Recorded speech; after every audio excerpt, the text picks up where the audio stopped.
Look closely at the soot on my hands, you guys, and the absolute chill in my breath. I'm speaking to you today as a weary street performer, someone who actually stood in those freezing cobblestone alleys and, well, survived the creeping violet frost. Welcome to This Explainer. Today we're diving into the tragic tale of Laundria. It's kind of seen as a dark folk tale now, but you gotta remember, it actually began in a time of really fragile peace, right after the choking smoke of the Hundred Years' War finally cleared out.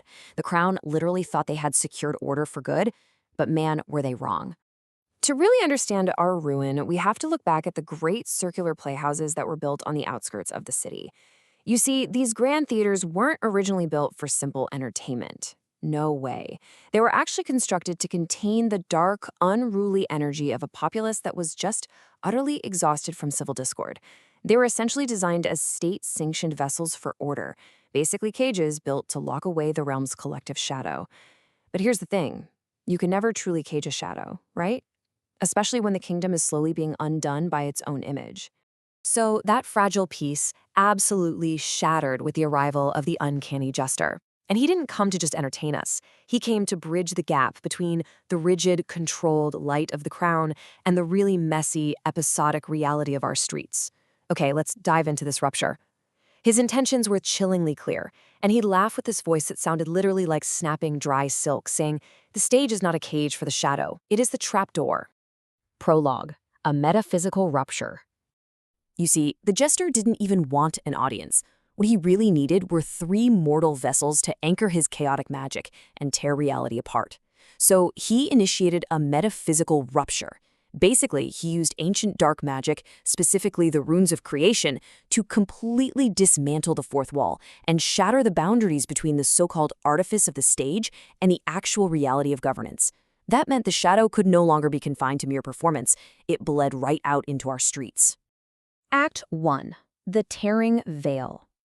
Now, what's really interesting about this timeline is how it maps the evolution of our theaters from a place of strict order into an inescapable void.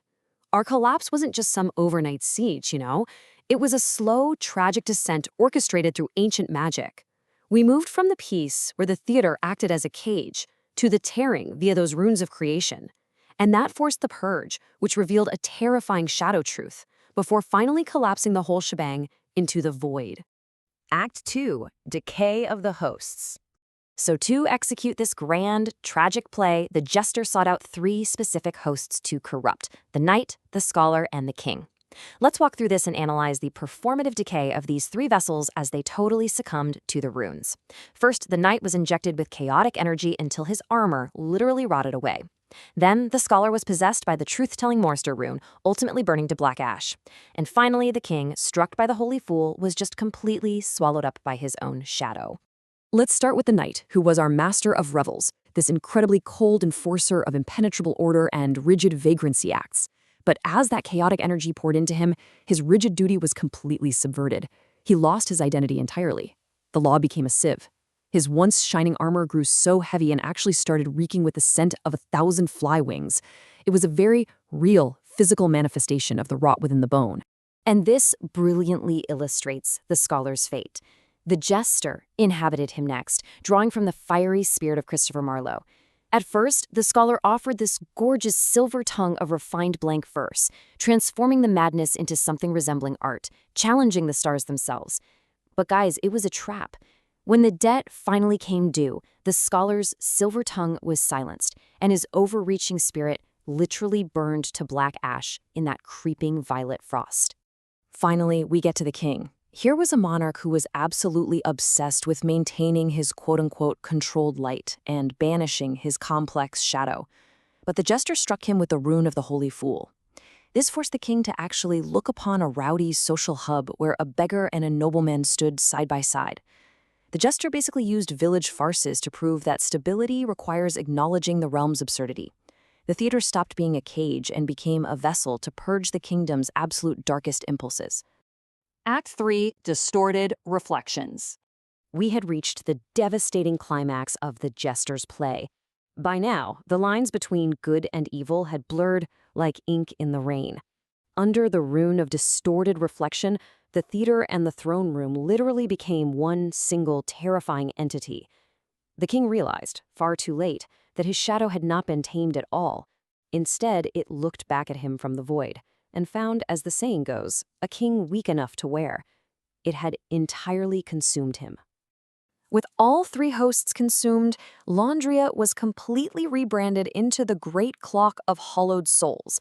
The old structures of power just rotted straight to the bone. I want you to imagine standing in the freezing, haunting atmosphere of that violet frost, right? And instead of listening to the cheers of a crowd, you're hearing the cold, rhythmic, mechanical ticking of a kingdom transformed into a literal ticking clock. Every single heartbeat of the audience was being counted toward an absolutely inevitable cosmic debt. Epilogue: The Great Silence. When the Obsidian Doctor finally arrived to begin the Great Silence, he found the kingdom already undone by its own image. The Jester had fully stripped away the artifice of the stage, leaving the king naked in the violet frost. The great clock began to chime, but, not for a play. It was chiming for a debt. The Jester's final bell rang in perfect harmony with the Doctor's bone staff striking the freezing earth, a dual decree of absolute ruin. The old world was now nothing more than a hollow shell, leaving us to ask, was the Jester's madness the cure? Or was the Doctor's silence the punchline? Only the upstart playwright Shakespeare was left alone to witness the final ashes of the crown. And we, the survivors left shivering in the dark, just let that sink in. We fade into the Great Silence, left to ponder the true cost of the Jester's toll. Thanks for joining me for this explainer, everyone. Stay warm out there.